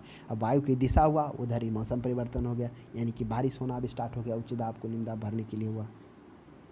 नेक्स्ट देखिए 27 में, भारत में उत्तर पश्चिम भागों में शीतकाल में वर्षा होती है। तो उत्तर पश्चिम भाग में के पश्चिमी विक्षोभ के कारण ये हम लोग चर्चा कर लिए कि पश्चिमी विक्षोभ क्या होता है। पश्चिमी विक्षोभ जब ये अपने साथ यूरोप से चलती है तो वह क्या होती है, भूमध्य सागर से क्या करती है, भूमध्य सागर में यूरोप की जो ठंडी वायु राशियाँ होती है वो ग्रहण करती है। उसके बाद सहारा से, यानी कि अफ्रीका से जो सहारा है वहाँ से वह गर्म वायु राशियाँ क्या करती है, संग्रहित करती है। और इस तरह से जब वो आगे बढ़ती है तो कुछ कैस्पियन सागर से, अंध महासागर से, भूमध्य सागर से वह नमी प्राप्त कर वो आगे बढ़ती है। और फिर क्या होती है, तिब्बत के पठार में आने के बाद वो क्या होती है, वह दो भागों में बढ़ जाती है, एक उत्तर भाग एक दक्षिण भाग। दक्षिणी भाग वो भारतीय उपमहाद्वीप में आ जाती है और वहाँ पर वह बारिश करवाती है। बारिश इसलिए होता है क्योंकि वो नमी तो धारण किए हुए रहती है। आपको पता होगा कि जब बारिश कब हो जाता है, जब वह नमी धारण करने से उसकी क्षमता, जितनी क्षमता है उस कण की धारण करने की उससे अधिक हो जाती है, तब वह क्रिस्टलीय रूप में पृथ्वी पर गिरना स्टार्ट हो जाती है और फिर बारिश कराती है। तो वहाँ तक तो नमी प्राप्त करते आया, समशीतोष्ण बनता गया, कहीं से गर्म कहीं से ठंडा। तो फिर उसके बाद आकर बारिश में टकराने के बाद फिर पहाड़ मिला, पर्वत मिला, वहाँ पे भी टकराया, कुछ ऊंचाई पर गया, फिर वहाँ पर क्या हो गया, इस प्रकार से फिर वह बारिश के रूप में बारिश करवाया, जो राजस्थान में मेवाट के रूप में जाना जाता है, जो रबी के फसल के लिए काफ़ी उपयोगी होता है। नेक्स्ट देखिए 28 में, भारत के उत्तरी मैदान में शीतकाल में वर्षा होती है। तो भारत के उत्तरी मैदान में शीतकाल में वर्षा कहाँ होती है, वह पश्चिमी विक्षोभ से होती है। तो ये बिल्कुल आप ध्यान में रखेंगे। अब देखिए एक है लौटते हुए मानसून से। तो लौटते हुए मानसून में मुख्य जो हम लोग देखे थे वह उत्तर पूर्वी मानसून था, जो तमिलनाडु और चेन्नई में हो रहा था। अब यानी पश्चिमी विक्षोभ मान दीजिएगा। हाँ, हमने ये बात किया था कि उसमें क्या हो जाता है, जो उपोष्ण जेट स्ट्रीम होता है, जिसे हम लोग उपोष्ण पश्चिमी जेट स्ट्रीम कहते हैं, वह उसका इंपॉर्टेंट उसमें रोल होता है। 19 में देखिए, निम्न में से कौन भारत के किन क्षेत्रों में 200 सेंटीमीटर वर्षा होती है। कह रहा है 200 सेंटीमीटर वर्षा होती है। आपको आगे जब हम लोग चैप्टर पढ़ेंगे तो देखेंगे जहाँ पर 200 या 200 सेंटीमीटर से अधिक बारिश होती है वो सदाबहार बना रहा था, उससे नीचे पर्णपाती जिसे DDDS बन कर रहे थे, 100 से 200 सेंटीमीटर हो रहा था। और फिर एक मिलेगा हम लोग को मरुद्भिद, उसमें 50 सेंटीमीटर से कम बारिश होगा। तो कह रहा है कि 200 सेंटीमीटर से अधिक बारिश कहाँ हो रही थी। तो देखिए 200 सेंटीमीटर केरल, तमिलनाडु, कर्नाटक, ये 200 सेंटीमीटर है, नहीं उससे कम ही होती है, ये पर्णपाती में आता है। तो यहाँ पर जम्मू कश्मीर हो जाएगा जहाँ 200 सेंटीमीटर से अधिक बारिश देखने को मिलती है। नेक्स्ट देखिए आम्र वर्षा, मैंगो सोवर के रूप में कौन है। देखिए मैंगो सोवर बिहार और पश्चिम बंगाल में मार्च और अप्रैल के महीने वाली जो वर्षा होती है, इसे आम्र वर्षा के जो हम लोग देखे थे ना, नॉर्वेस्टर, वही भाग है इसका, जो पश्चिम बंगाल में नॉर्वेस्टर के रूप में जाना जा रहा था। तो आप ध्यान में रखिएगा कि कर्नाटक एवं केरल में ग्रीष्म ऋतु के खत्म होते होते मानसून से पूर्व जो वर्षा का फुहार आता है वह स्थानीय तौर पर तूफान वर्षा के जो तूफानी वर्षा होता है उसको आम्र वर्षा कहा जाता है, क्योंकि यह आम के फसलों के लिए अत्यधिक लाभकारी होता है। इस वर्षा के बाद आम पकना स्टार्ट हो जाता है और भौरे होते हैं, जो भौरे होते हैं पेड़ से टूटकर गिरते नहीं हैं इसमें। तो वही हो जाएगा बिहार और बंगाल के मार्च एवं अप्रैल में होने वाली वर्षा। नेक्स्ट देखिए 31 में, भारत में वर्षा का अधिक्य होते हुए भी, और आपको एक चीज़ और थोड़ा सा ध्यान में रखना है ना, क्या ध्यान में रखना है कि कर्नाटक केरल ग्रीष्म ऋतु के खत्म होते होते वो हो रहा है, उसे आम्र वर्षा कर्नाटक केरल में, और ये नॉर्वेस्टर के रूप में असम, पश्चिम बंगाल, उड़ीसा में जाना जा रहा था। 31 में देखिए, भारत में वर्षा की अधिक्य होते हुए भी यह देश प्यासी की धरती समझा जाता। कारण क्या है, देखिए बिल्कुल सही बात है कि वर्षा का अधिक्य होते हुए भी पहला तो असमान वितरण भी है, उसके बाद क्या है, बहुत सारा इफेक्टिव है। चलिए पढ़ते हैं। वर्षा में पानी की तेज़ी से बह जाना, यह भी कारण है कि वर्षा के पानी का तेज़ी से बह जाना, वह पड़ता है फिर वो समुद्र में रिटर्न आ जाता है। वर्षा का पानी शीघ्रता से क्या हो जाता है, भाप बनकर उड़ जाना, यह भी है कि शीघ्रता से क्या है, भाप बनकर, क्योंकि एक उष्णकटिबंधीय क्षेत्र है। वर्षा के कुछ थोड़े ही महीनों में जोर होना, यह भी है कि मानसून जब आया, यानी कि जब बरसात हुआ जिसे मानसून कहते हैं, उस मानसून में बारिश हुआ और उसके बाद साल भर भी नहीं होता, तो यह भी कारण है। तो इन सभी कारणों से क्या हो रहा है, भारत में अधिक होते हुए भी, वर्षा का अधिक होते हुए प्यासी की धरती समझा जाता है। 32 में देखिए, भारत में सबसे कम वर्षा का क्षेत्र कौन सा है। तो सबसे कम वर्षा कहाँ होगा, स्वाभाविक सी बात है, हमने देखा कि जब राजस्थान, जो उत्तर पश्चिमी क्षेत्र में राजस्थान और हरियाणा वाला क्षेत्र, वहाँ पहुँचते पहुँचते जो भी क्या हो रहा था, मानसून था, जब वो वहाँ पहुँच रहा था तो जो भी वायु राशियाँ थी वो अपना क्या हो रही थी, जो भी धारण की हुई थी नमी कहिए, वो अपना क्या हो चुकी थी, वो पहले ही वो गिरा चुकी थी।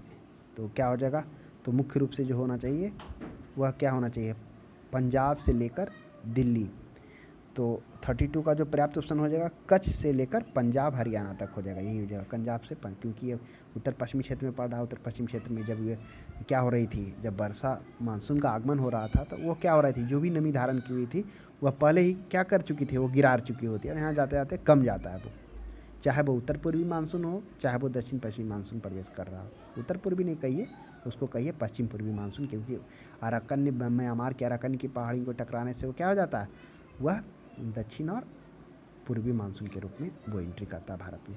नीचे स्थानों का युग्म दिए गए हैं, उसे मिलान कर रहा है कि कौन सा युग्म उनके नगर लगभग समान अक्षांश पर अवस्थित है, फिर भी उनकी वार्षिक वर्षा कुछ मात्रा में अंतर सर्वाधिक सुस्पष्ट। काफ़ी अच्छा प्रश्न कह रहा है कि कुछ नगर यहाँ पर दिया गया है जिनका अक्षांश की अवस्थिति लगभग बराबर है, कुछ मात्रा में अंतर सर्वाधिक सुस्पष्ट है।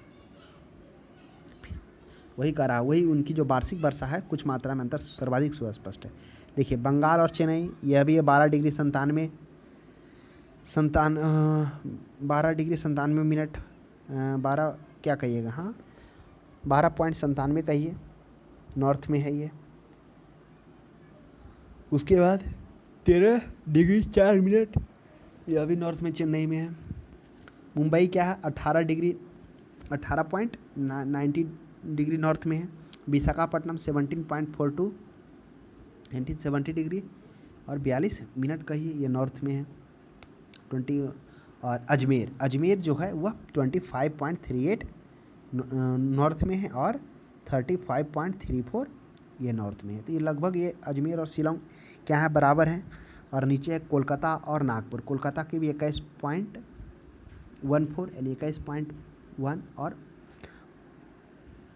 1 और 4 कहिए नॉर्थ में है, और कोलकाता भी 22.5 में है। तो कह रहा है क्या अंतर है अब दोनों के बीच में, लगभग समान है और वार्षिक में सर्वाधिक अंतर, तो वह हो जाएगा, क्या हो जाएगा, वह हो जाएगा अजमेर और शिलोंग ही होगा मेरे अनुसार। अब देखिए कारण क्या है अजमेर और शिलोंग में, अब शिलोंग क्या है, अजमेर की अपेक्षा वह ऊंचाई पर है थोड़ा सा इसकी अपेक्षा में, सॉरी शिलोंग कहाँ, मेघालय में पड़ता है। और आपको पता होगा मेघालय की जो पहाड़ियाँ हैं वह किपकार आकृति के होने के कारण जब वहाँ पर मानसून जब प्रवेश करती है तो उस किपकार में बारिश क्या होती है, बादल जो होती है वह घूम घूम कर बारिश करवाती है। तो शिलोंग हो जाएगा, काफ़ी अंतर है। वही कह रहा था कि दोनों की जो अक्षांश स्थिति एक है, लेकिन जो वार्षिक है वो वर्षा में काफ़ी अंतर है।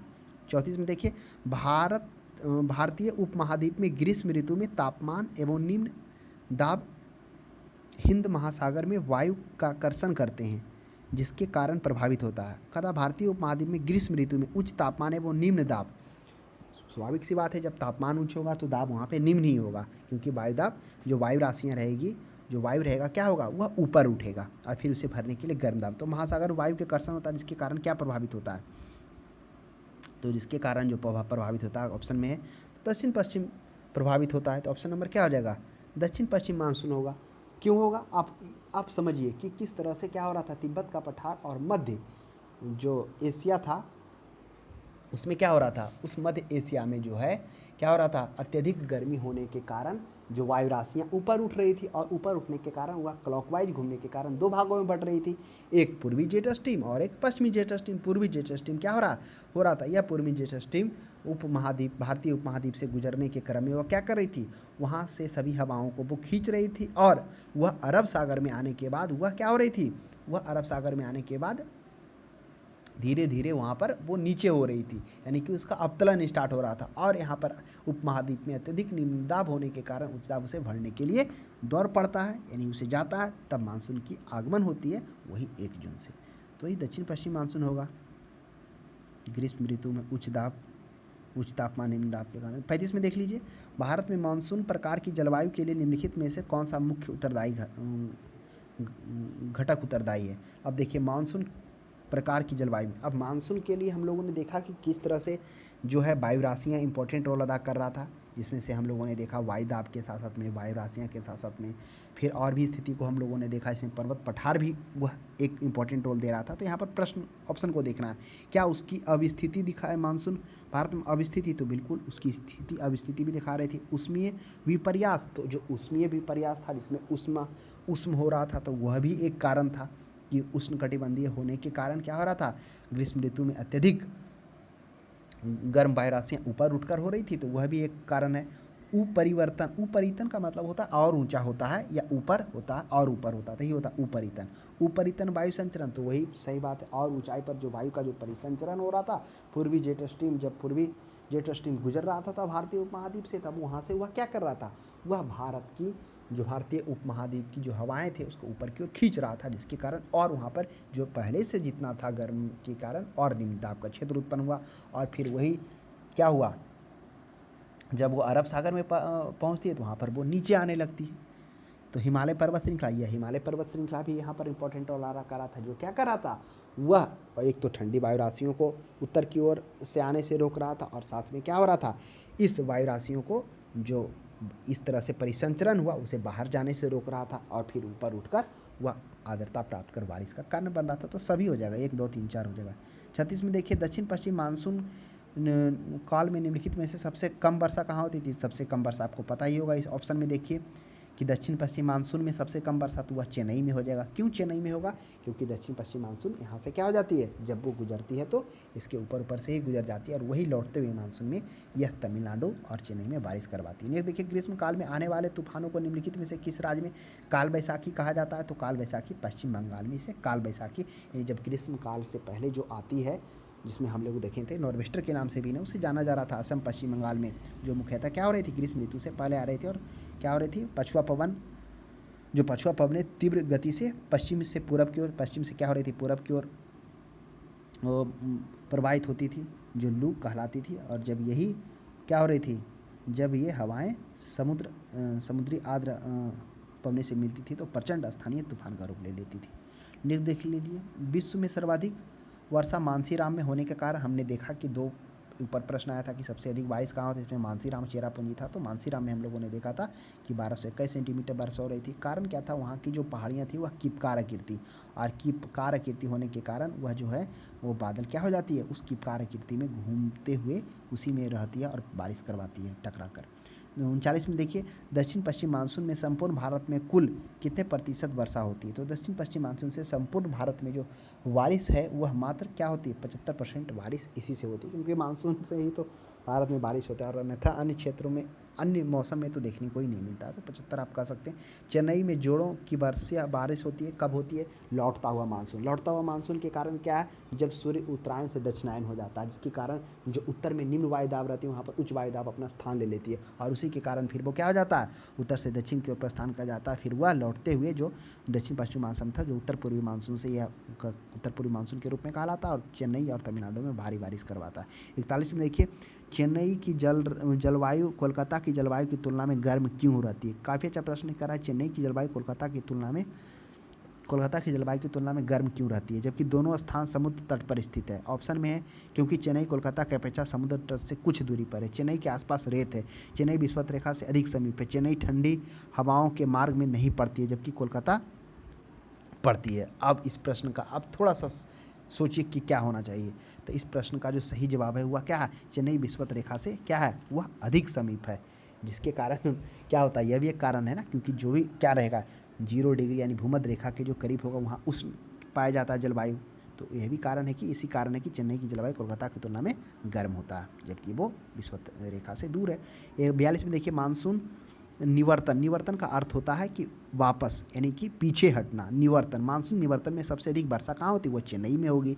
लौटता हुआ मानसून, क्यों, क्योंकि जो सूर्य उत्तरायण था अब 23 सितंबर के बाद से वो दक्षिणायन होना स्टार्ट हो जाता। तो जो ITCZ था जो वो उत्तर की ओर था वो घिसक कर अब दक्षिण की ओर आ जाएगा, अब दक्षिण में वह स्थिति बनेगा, तो इसलिए यहाँ पर बारिश अधिक होती है। 43 में देखिए, भारत के पश्चिमी तटों में ग्रीष्म में अति उच्च वर्षा मुख्यतः किसके कारण करा पश्चिमी तटों पर ग्रीष्म ऋतु में। अब बताइए पश्चिमी तटों पर क्या होगा, स्वाभाविक सी बात है, किस स्थिति के कारण उच्च वर्षा होती। हिमालय है क्या पश्चिमी तट पर, हिमालय है बिल्कुल नहीं। पश्चिमी घाट है, हाँ पश्चिमी घाट तो जरूर है, लेकिन वर्षा किसके कारण हो रहा पश्चिमी तटों पर, तो पश्चिमी घाट का कारण क्या, पश्चिमी घाट सिर्फ रहेगा तो होगा नहीं। यहाँ पर पूछ रहा उष्ण कटिबंधीय अवस्थिति के कारण समुद्र के निकटता, चलिए वो तो सही बात है कि है, लेकिन कह रहा कि उच्च वर्षा किसके कारण हो रही थी। इस प्रश्न का जो सही जवाब हो जाएगा वह उष्ण कटिबंधीय अवस्थिति होने के कारण यहाँ पर उच्च वर्षा हो रहा था। अब उष्णकटिबंधीय परिस्थिति होने के कारण क्या हो रहा था, अब स्वाभाविक सी बात है वहाँ से वायु राशियाँ, गर्म वायु राशियाँ गुजर रही थी और वहाँ पर उस पूरे भारतीय उपमहाद्वीप में क्या कि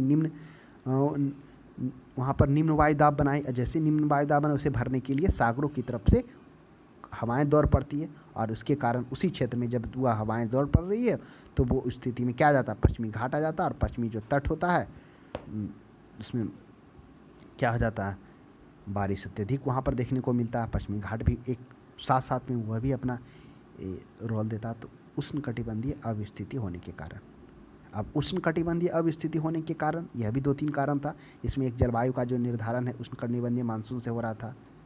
अब वह क्यों हो रहा था, क्योंकि ऊंची पर्वत श्रेणियाँ और ऊंची पर्वत श्रेणियाँ होने के कारण जो उत्तर से ठंडी वायु धाराएँ आ रही थी उसको भी और रोकने का काम कर रहा था, जिसके कारण भारत में क्या हो रहा था, उष्णकटिबंधीय स्थिति बना हुआ था।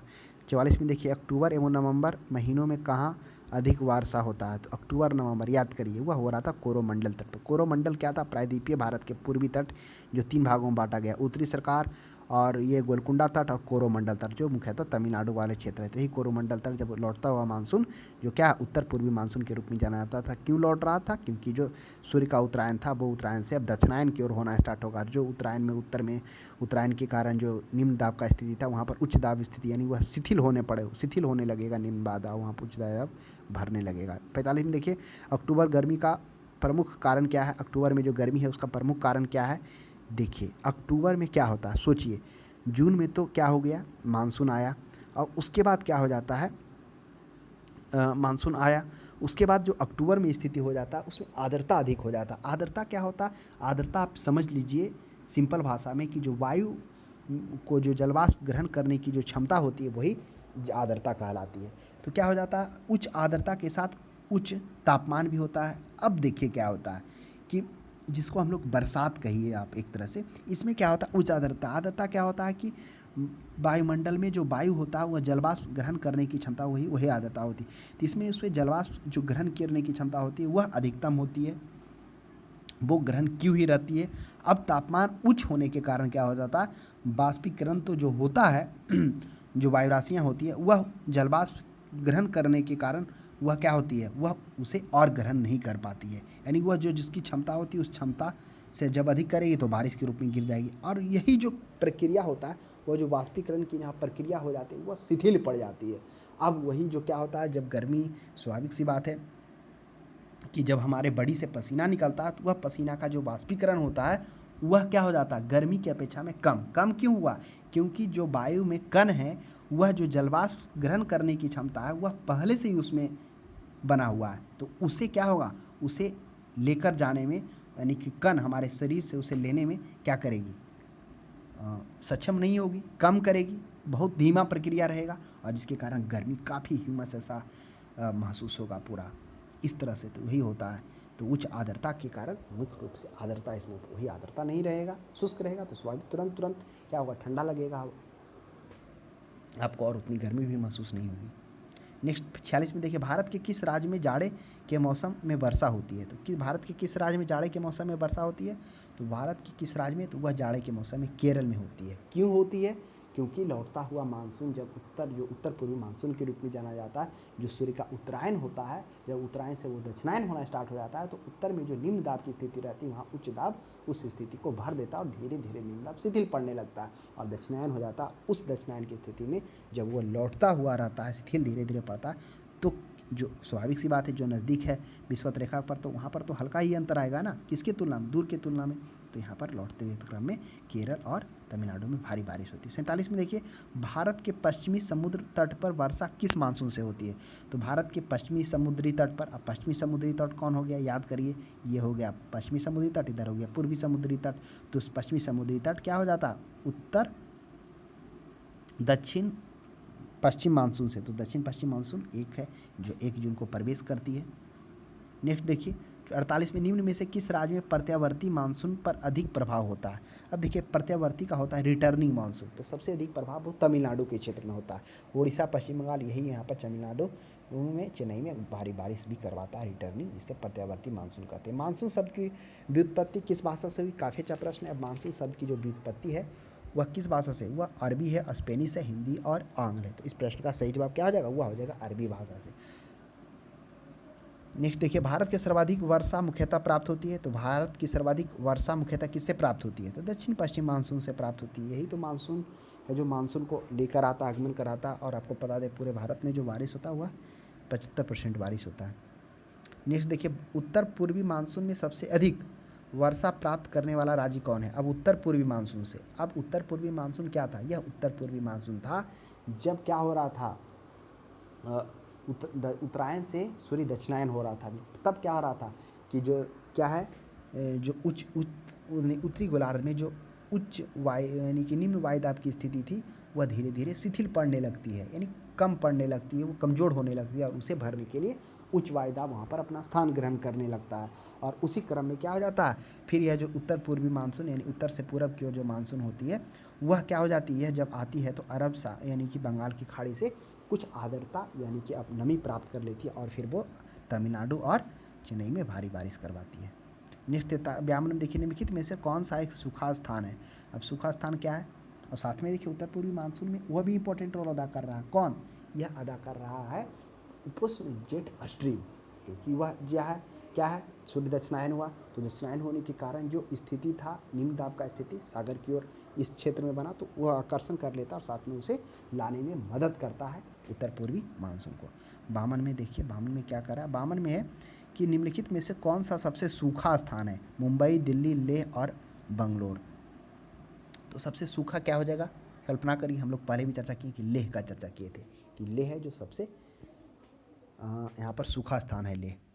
नेक्स्ट देखिए भारत के निम्नलिखित में से किस स्थान में शीतकाल के दौरान उच्चतम वायुमंडलीय दाब अनुभव किया जाता है। अब बताइए कि किस स्थान में सबसे ज़्यादा उच्चतम वायुमंडलीय दाब महसूस करेंगे, जैसलमेर में, उसके बाद है लेह में, चेन्नई में, गुवाहाटी में। तो आप कल्पना कर सकते हैं कि उच्च वायुमंडलीय दाब वहीं महसूस करेंगे, कहाँ महसूस करेंगे, तो जो सबसे समुद्र तल के पास में होगा। तो इस प्रश्न का ऑप्शन क्या हो जाएगा, वह हो जाएगा लेह हो जाएगा। उच्च वायुमंडलीय दाब उच्चतम अनुभव कहाँ करेंगे, वह करेंगे लेह के पास में करेंगे। नेक्स्ट 54 में देखिए निम्नलिखित में से कौन सी जगह जलवायु के 6 प्रमुख नियंत्रकों में से नहीं है। अब कह रहा है इसमें से कौन सा किसी भी जगह के लिए जलवायु के 6 प्रमुख नियंत्रकों में से नहीं है। ऑप्शन में समुद्र से दूरी, क्या समुद्र से दूरी जलवायु के 6 प्रमुख नियंत्रणों में से रोल अदा करती है, तो समुद्र से दूरी भी यह अदा करती है। उसके बाद क्या है अक्षांश भी अदा करती है। जिस तरह से हम लोगों ने देखा कि जैसे जैसे अक्षांशों से दूर होते जाते हैं वो क्या हो जाता है, निम्न वायुदाब से उच्च वायुदाब की ओर वहाँ स्थिति बनती है, यानी कि वहाँ सूर्य का जो प्रकाश है वो कम पहुँचता है। अब कम पहुँचने के कारण जो नज़दीक है उससे की तुलना में दूर वाला पे कम प्रकाश पड़ता है। तो समुद्र की जलधाराएं भी इंपॉर्टेंट रोल, जिस तरह से हम लोगों ने देखा कि एल नीनो किस तरह से जब गर्म जलधारा उत्पन्न हो रही थी तो वह क्या हो रहा था, वह भारतीय उपमहाद्वीप में भी सुखाड़ की स्थिति क्या कर रही थी, उत्पन्न कर रही थी, क्योंकि जो भारतीय उपमहाद्वीप का जो निम्न दाब था उसके तुलना में वो कम होता है, इसके कारण उधर से दौड़ पड़ती है इधर की ओर, तो वहाँ भारत में सुखाड़ होता। तो समुद्र जल है। मानव प्रभाव इस 6 नियंत्रकों में से क्या है, जलवायु में से मानव प्रभाव का इंपॉर्टेंट रोल नहीं अदा करता है। तो ये आप ध्यान में रखिएगा। ये था कुछ हम लोगों ने देखा भारत की जो जलवायु था, इस जलवायु में से हम लोगों ने यह भी सीखा किस तरह से मानसून का आगमन होता है, किस तरह से उस मानसून में जो पवन होता है, तथा कुछ पवनों के भी हम लोगों ने देखा इस तरह से पवन का भी प्रभाव होता है, हाई प्रेशर से लो प्रेशर की ओर जो पवनें चलती हैं। तो आज के लिए इतना ही। अब हम लोग इसे अगले सब्जेक्ट के साथ मिलते हैं, तब तक हमारे क्लास को देखने के लिए धन्यवाद। आपको यह टॉपिक कैसा लगा जरूर सजेस्ट